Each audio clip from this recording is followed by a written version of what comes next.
on an all-new Dr. Phil. They claim their mom is addicted. I was a nurse for almost 50 years. I think I know what I'm doing when it comes to medication. She's had a fentanyl patch on her for 12 years now. 12 years. Does anybody ever tell her straight up, you're an addict? Are you addicted to pain medication? No, I'm dependent on it. Dependence isn't the same as addiction. If the doctor doesn't give you the drugs you want, you just tell them you're going to kill yourself. You had a driver's test just recently and passed. Did they know that you had 4 accidents in 5 months? No, I had 3 accidents. Would you actually put innocent children in a 3,500-pound missile with you at the wheel? Yes. Let's do it. Have a good show, everybody. Here we go. This is a safe place to talk about hard things. Stand by. We'll count you down. Today is going to be a changing day in your life. 5, 4. Get ready to take care of you.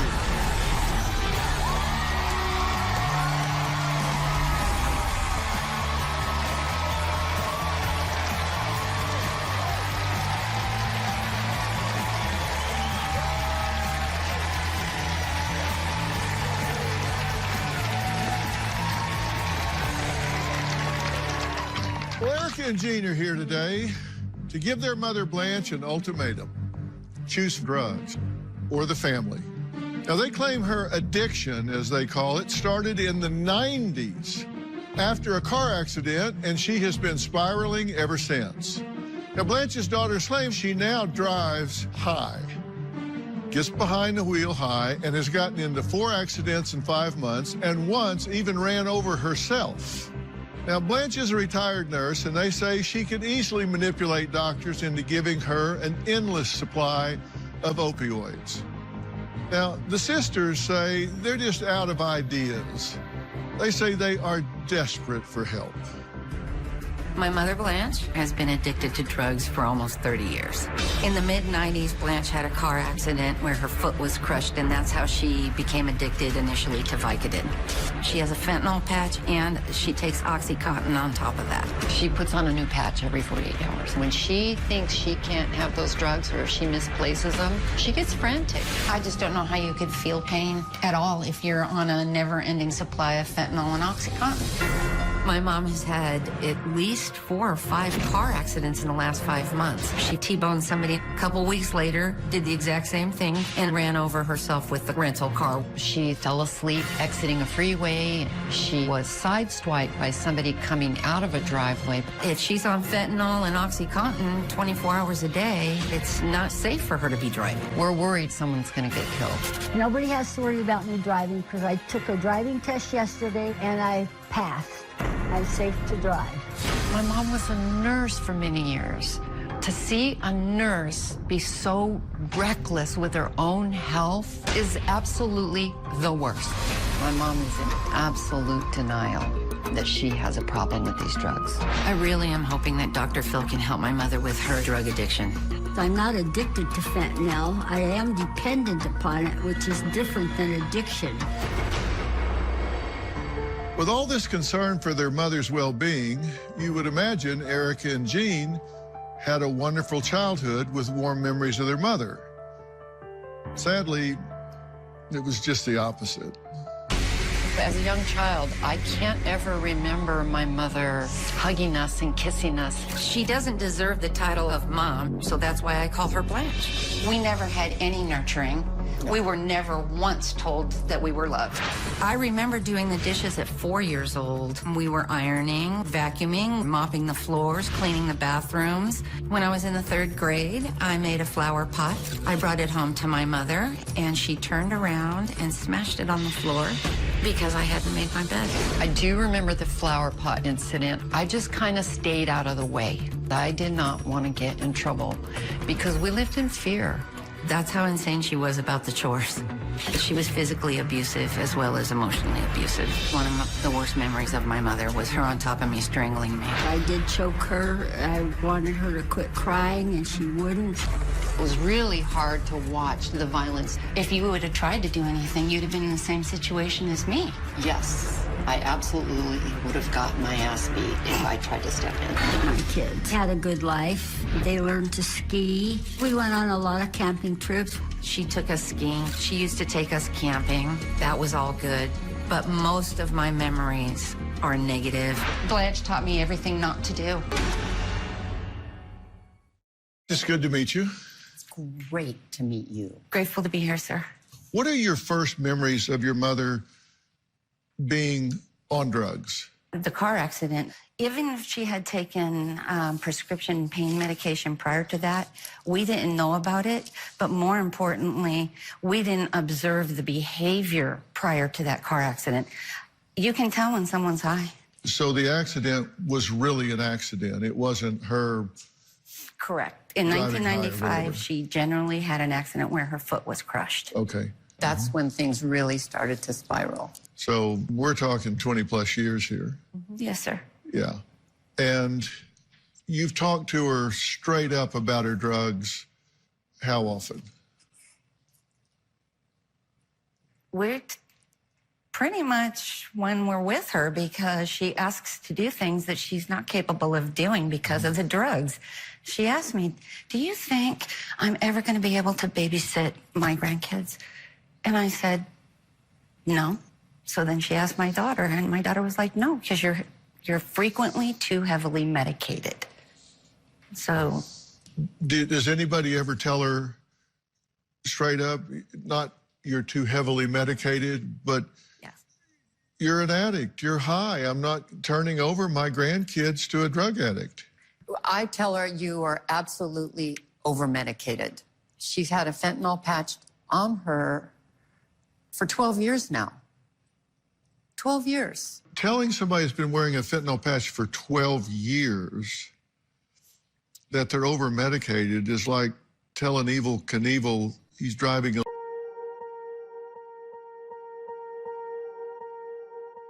Swear I won't forget this, why do I regret this? In my mind reckless, thoughts are feeling endless. Sitting up I'm breathless, anxiety's infectious. I feel so defenseless, betrayed and embarrassed. I hate being open, I hate being broken. I feel like an ocean filled up with emotion. Anger ain't a potion, rub it on like lotion. I can feel it soaking, reopen, the scars have awoken.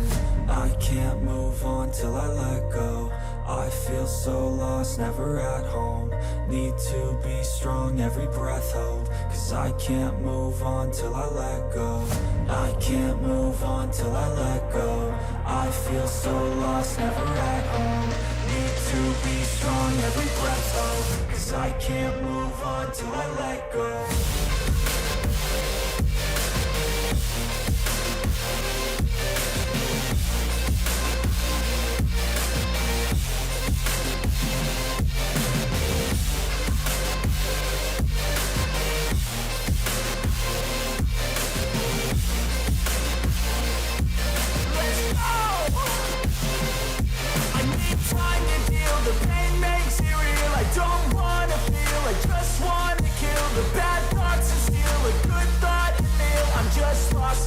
I'm just lost to feel. I need time to heal. I can't steer the wheel, cause this driving feels, and it gives me chills. A nice road it feels. I slip off the peel and crash all the steel. Will I ever heal? I can't move on till I let go. I feel so lost, never at home. Need to be strong, every breath hold. Cause I can't move on till I let go. I can't move on till I let go. I feel so lost, never at home. Need to be strong, every breath hold. Cause I can't move on till I let go.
aggressively.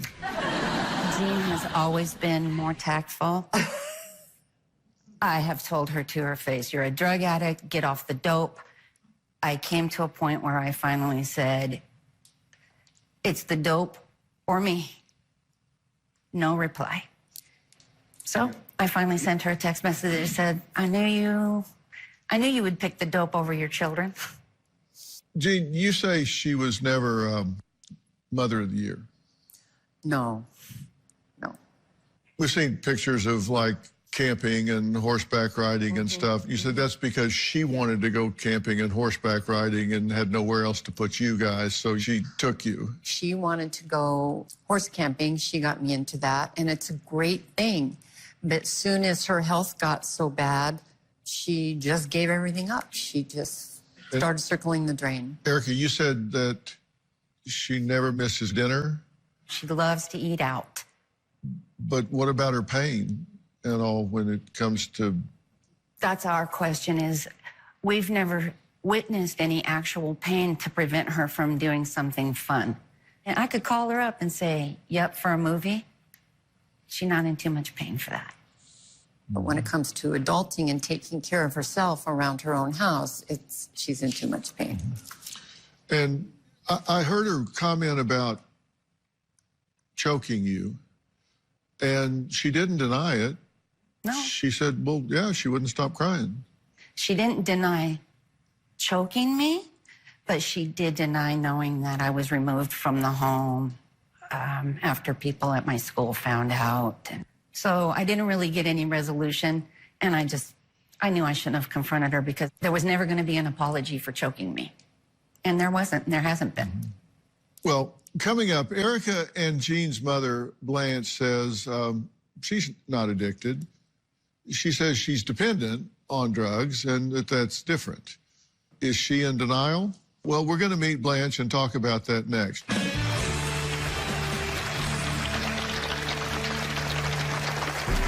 I was a nurse for almost 50 years. I think I know what I'm doing when it comes to medication. My children should be happy that I'm not in pain, but my children have never, ever asked me, how's your pain level? If it weren't for medication, I would be in excruciating pain all day. And later, would you actually take your grandchildren for a ride? Well, the DMV just proved that I can drive very well. That wasn't the question. The question was, would you, in good conscience, put your grandchildren in a car, load them up, and take off down the road? Monday, their relationship is toxic. I have a hard time looking at him without feeling hate. You were threatening to beat her with a belt, and then you said... I'm gonna be gone. That was said in anger. You tried to stuff a bleach-soaked rag down her throat? I did. In a fit of rage, I shoved it in her mouth. I fear if I leave him, he gets visitation with my kids alone. This family is on fire. We need to put out the fire. That's Monday. Then on Tuesday, a violent husband. He is capable of killing me. Take me through the moment that you chase your pregnant wife through the yard and grab her and slam her down. It happened. That's Tuesday. Not only is my mom killing herself with these drugs, but she also has an addictive personality. She's a food addict. She's a shopping addict. She doesn't have one cat. She has 7 cats and 2 dogs. Come over here. When she smoked 4 packs a day. Then it was eating. Then she got gastric bypass. She still struggles with a food addiction. My mom's not going to go anywhere without her snacks, whether it's M&Ms or crackers. I do like M&Ms. If you open her cupboard, she has about 16 boxes of the same type of cracker. Probably about 8 or 10 boxes, because sometimes I like a snack. I haven't been to the house because it's just too hard to see Blanche living in those conditions. Erica and Jean are desperate for help with their elderly mother, who they claim is addicted to fentanyl, oxycodone, shopping food, even her pets. But Blanche says she's never been high and is tired of no one listening to her. My family thinks I'm addicted to drugs, and you do not get high from drugs when you are in pain. I have pain in my foot because I was in a car accident and my foot was shattered. But I've been taking pain medication long before I had a car accident because of my headaches. I was a nurse for almost 50 years. I think I know what I'm doing when it comes to medication. So I have 13 bottles of medicine that I take on a daily basis. I take Topamax, Diltiazem, Eliquis, Bupropion, Myrbetriq, Citalopram. This is Xanax, but I never take it. I have 3 medications for depression. I have a medication for my heart, and I take something for overactive bladder. They tried Botox on me. They put a nerve stimulator in my head, and it helped about 1/3. I wear a fentanyl patch because I'm in pain all the time. If it weren't for medication, I would be in excruciating pain all day. What bothers my daughter is the fentanyl and the Percocet. My children should be happy that I'm not in pain, but my children have never, ever asked me, how's your pain level? I'm going to trust the doctor's medical degrees over my daughter's opinions. Well, Blanche, how are you feeling today? Fine. What do you think we're here to talk about? Well, I came because my daughters wanted me to, and I would like to be closer to them, obviously. Uh-huh. Is that obvious? Do you make it obvious to them that you want to be closer to them? Yes, I try to. Uh-huh. Are you addicted to pain medication? No, I'm dependent on it. Dependence isn't the same as addiction. Uh-huh. And what's the difference in your mind? Dependence is when you need it and you're dependent upon it, and addiction is when you use it to get high. I've never been high. You've been on these pain medications, you said, since before your car accident. You were on for your headaches?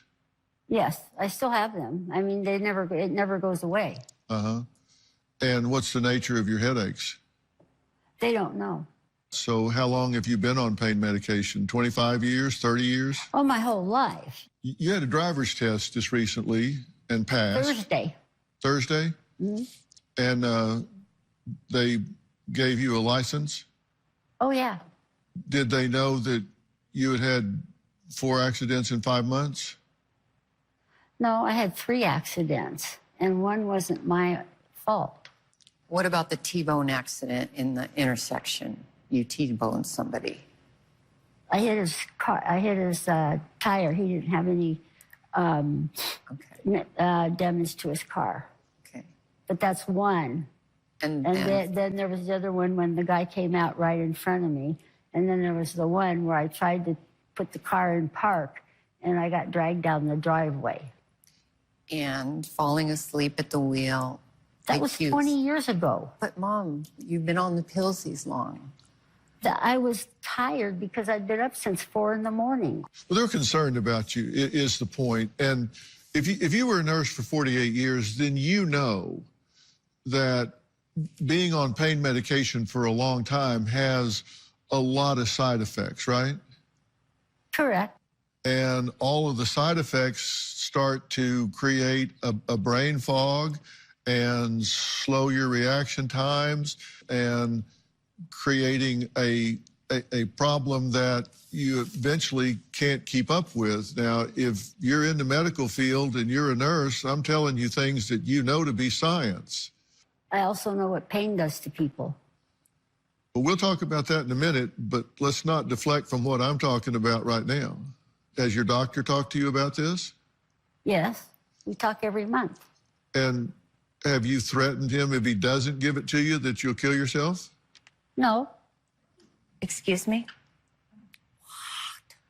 You have advised me on multiple occasions that if the doctor doesn't give you the drugs you want, you just tell him you're going to kill yourself. And you were proud of it, that that's how you get what you want. You said it to my face more than once. So yeah, why well, would that's you... what pain does to you. Okay, but we can't deny the fact. But I've never told my doctors that. Okay, we'll have to agree to disagree. But I know I heard that. Well, up next, Blanche's family claims that she was so high at her grandson's wedding that she passed out in her plate of food at the reception. She says, not true, because I've never been high. We'll hear from her granddaughter next.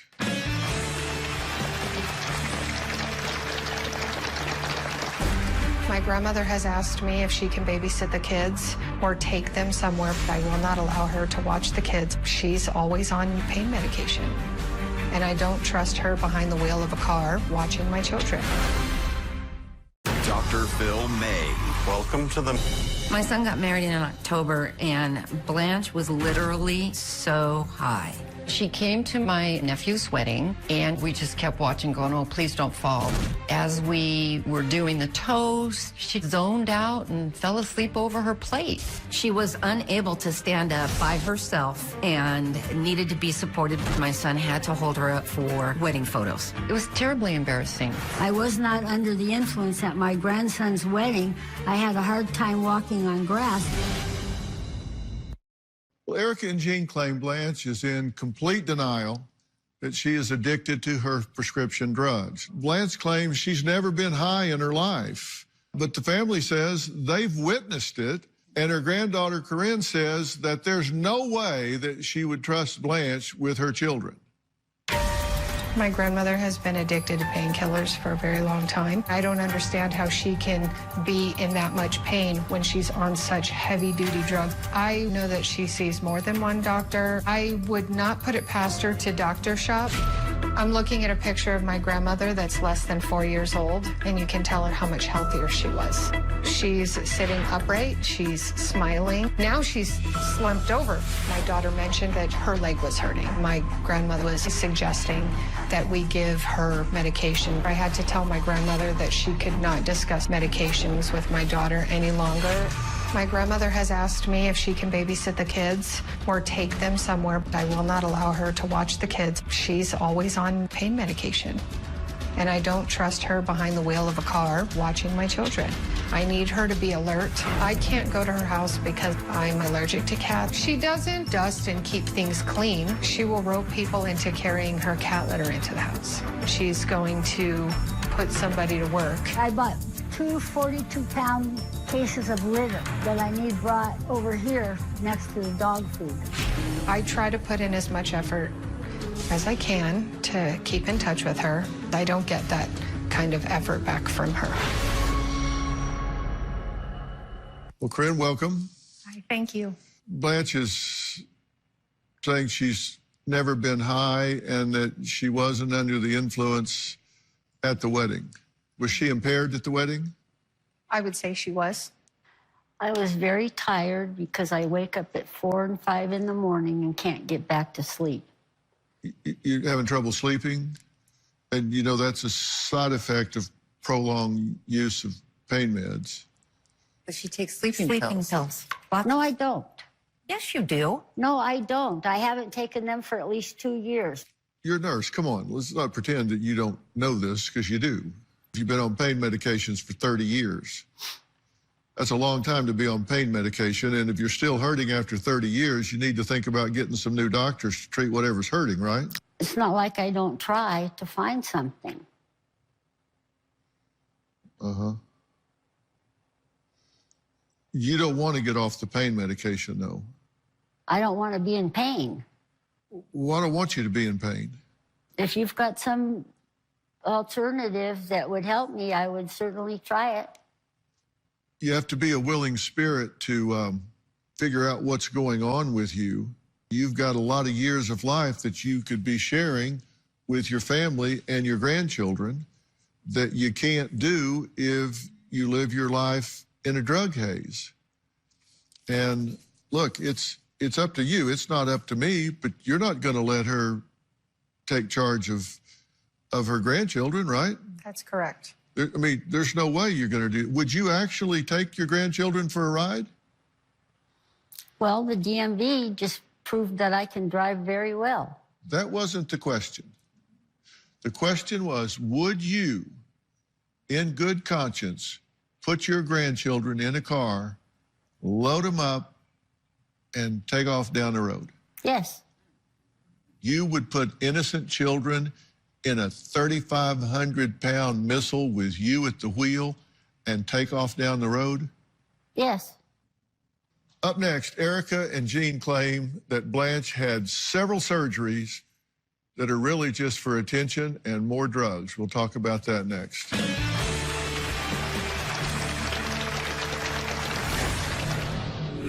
She says that you strangled her and left bruises on her throat at Yes, another and time. I'm not proud of that. I've apologized and apologized and apologized. Excuse me, has never apologized one single time. And in fact, when confronted directly about it, just lied to get out of it. Have never apologized to me, and you know you never have. Abby Silverman, the fabulous digital creative director at Cosmo. I do believe all of Blanche's pain is over-exaggerated. She goes on cruises. She goes to a lot of live performances. She goes out to dinner. She has a lot of fun in her life. I go out to lunch twice a month, which I don't think is too extravagant. She has a hard time doing day-to-day basic things because of her pain. However, she just got back from a 2-week cruise. I went on a cruise to the Caribbean, and it wasn't anything special. Erica, Jean, and Corinne say Blanche is always complaining how she is in pain and can't move, but will never miss doing anything fun with her friends. Now, Blanche says she's the outcast of the family, and they just don't invite her anymore. Why don't you invite her? It's painful to watch her in her decline and her continued denials. What about all the 30 years before then? What about it? You've never invited me to dinner. You might be right. I maybe didn't invite you to dinner. But there's a reason for that. Because of the behavior that comes with it.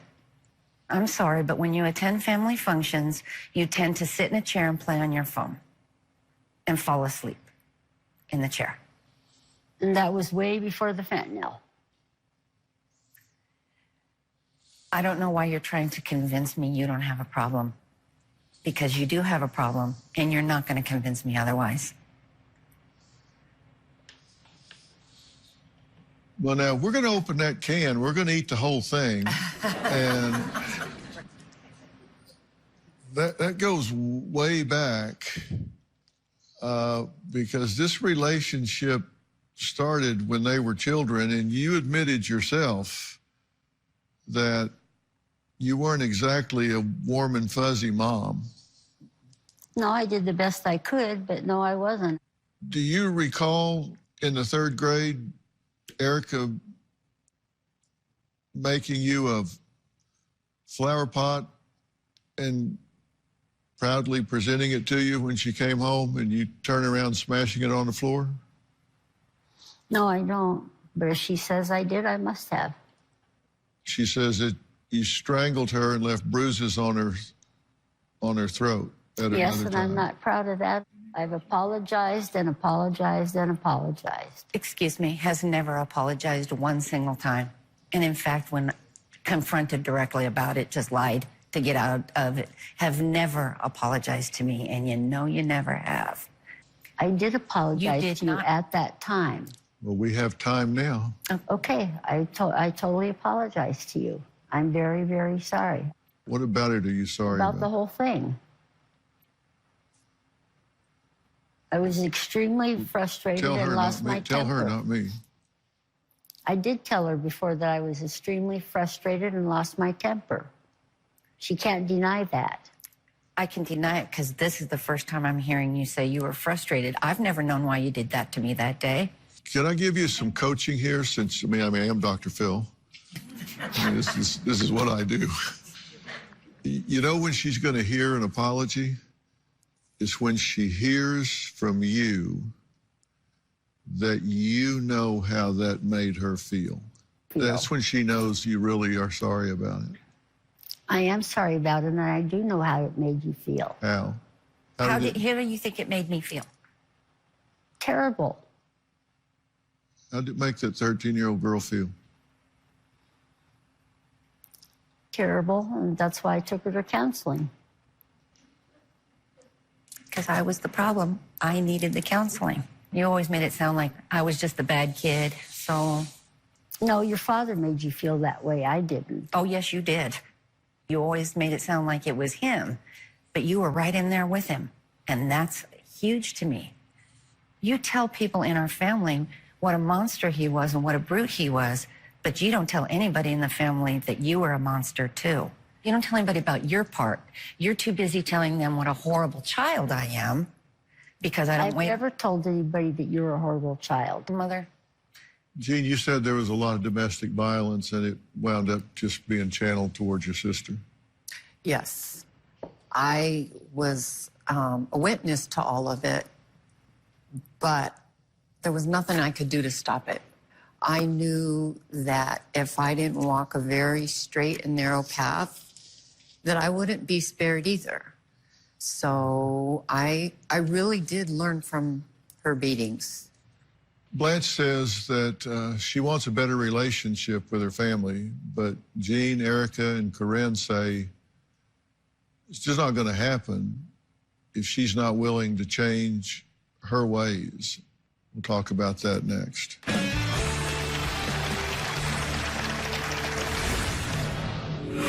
If you could be pain-free and medication-free, that would be what you would want, right? Yes. What about marijuana? Doesn't want to speak to me. In fact, at Christmas time, she said, Christmas is going to be at my house, so you need to make other arrangements. The reason my mother was disinvited to Christmas and basically now all family function is because I told her she had to choose me or the drugs. And I didn't even get the courtesy of a reply. She's just gonna sit there in a stupor, over-medicated, and it's hard on the family to watch that. It made me feel bad, but I wasn't surprised about it. Christmas without Blanche this year was great. We had a real good time. Blanche, you know, I kind of have mixed emotions about what to say to you. I've often said the hardest thing to do is talk to a drunk about their drinking while they're drunk. And, you know, talking to you, you are in an altered state of consciousness. It's not healthy for you, and you're not in good health. Are you doing physical therapy? Are you doing any support therapies for these pains that you're having? Yes. I go to physical therapy. Really? How often do you go? I was going 3 times a week. I said, how often are you going? I'm not going right now because they discharged me, but I was going 3 times a week. And when was that?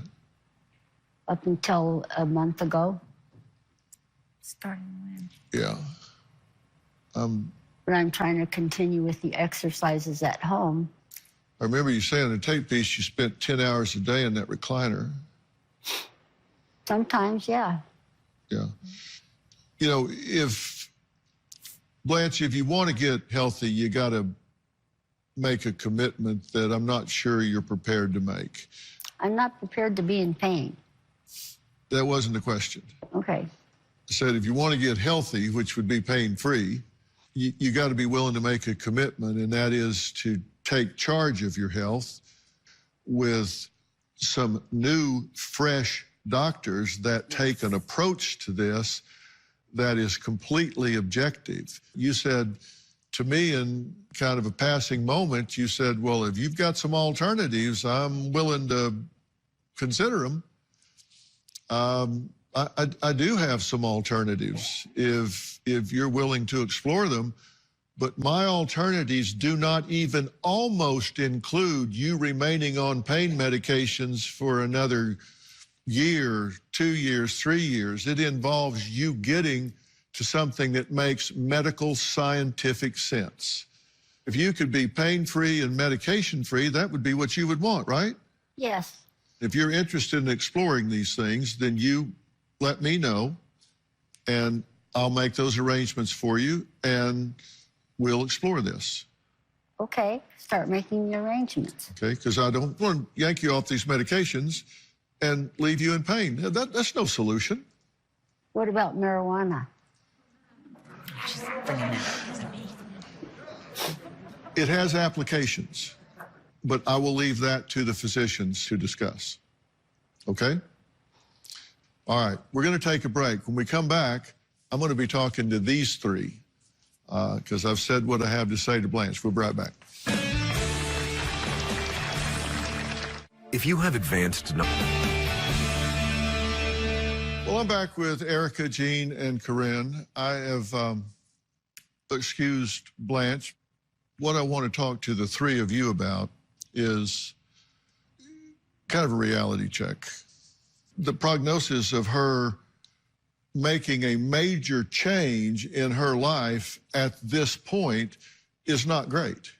She's been on these drugs for 30 years. And she's 76, and she's infirm. And I'm not sure that that's what she wants to do at this point in her life, because in her view, what she's doing is working for her. That doesn't mean that we can't make the effort, but, you know, I can explain it to her, but I can't understand it for her.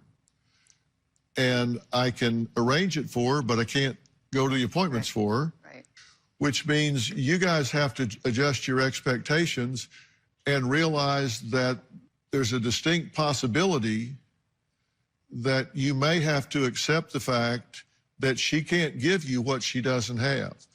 I said, if she hasn't apologized, then it's a good time to do it. And she doesn't know how. What she needed to say, if she truly got it, if she was present, she would have said, you're 13 years old, and I'm the person in the world that's there to protect you, and here I am attacking you and choking you. You must have been terrified. I am so sorry. I can't imagine how you must have felt when I'm supposed to be your soft place to fall. Can you ever forgive me for that? I'm so sorry. I'll spend the rest of my life trying to make you feel safe. She doesn't have those words. She doesn't have the concept of that. No. That could have just changed everything if I could just get one heartfelt apology. She doesn't have the mom gene. She's devoid of the mom gene. But you know what? She can't give you what she doesn't have. And if you spend the rest of your life waiting for that, you'll be disappointed. If you accept the fact that she can't give it to you because she doesn't have it, then you have to give it to each other. Stop the generational legacy right here, right now. Yeah. Give it to her. Give it to her. Give it to her. You three say, this stops now. Yeah. This won't happen with your children. No. The best way to fill an empty void in you is to give away what you need the most. Make sure you do that. But understand, you came through this and you're still here. And be proud of that. Thank I you, mean, Doctor. Seriously, be proud of that. Look at what you've overcome and be proud of that. Thank you. You should be proud of that, I'm telling you. Thank you. You did the right thing in coming here, and know that you've done what you can do, and give yourself that credit. I've done what I can do. I've done what I can do. And now it's up to her. Yeah. Thank you, Dr. Phil. Wow. Coming up, two sisters who lost over 100 pounds together with a surprising and fun strategy. They'll tell us about it next.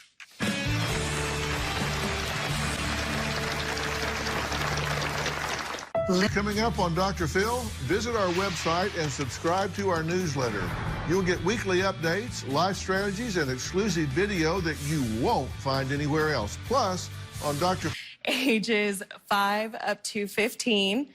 And with such a big support system, I was actually able to lose 40 pounds. Oh, wow. So, Carissa, how has this experience been for you? Two families, 6 kids? It was a lot. I'm not going to lie. It has been absolutely amazing. We didn't fight the entire time. Really? We made our meals together, everything. We ate healthier together. And because of that, I've lost 68 pounds. Oh, and together, wow. we have lost over 100. Wow. Well, congratulations. So, Carissa, what was the unique solution that you and your sister found to lose this weight? Everybody wants to know. Whenever we felt like snacking, we would grab our phones and play the app game Solitaire Grand Harvest instead. That really worked for us. So did playing the game help you in other ways in addition to losing weight? It definitely decreases your stress, and having so many people in one household, it's hard to find time for yourself, and that's where the game comes in handy, and we play together every day now. I enjoy it because it's a little challenging. You get to, it's got different levels and different fun stuff to try out, so it keeps you on your toes. Yeah. I play on 3 different devices, mine, my husband's, and a spare phone we keep in the drawer. Oh, my God. Not all at the same time. Sometimes. Oh, really? Well, it's great to hear that you found a way to improve your health in such a fun way. The game is the perfect daily dose of personal growth. And even if it's simply taking a much-needed break from your day, and since you both play every day, how about a little friendly competition right now? Yes. Let's see how you do. You have your phones, so we're going to see who can finish their solitaire first. Get ready, set, all right, play. Solitaire Grand Harvest completely reinvented the nostalgic fun of solitaire. The game is easy to play, but also requires players to be strategic, making it a great way to sharpen your brain. You play on a beautiful open farm, and the goal is to harvest your crops so you can move up levels and receive rewards. It's the perfect balance of challenging yet relaxing fun. With busy schedules and constant demands, it can be difficult to schedule time. You did it already. That's great. It's so important to set aside moments in your day to invest in yourself like Bethany and Carissa have. Great job. And since both of you ladies are such great sports, Solitaire Grand Harvest is giving you each an e-gift card of $100 to spend on anything that you like.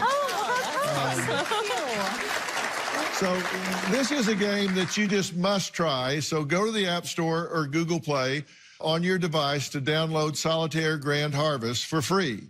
And when you do, you'll get a special welcome bonus of 20,000 coins, and you can see all the colors and everything.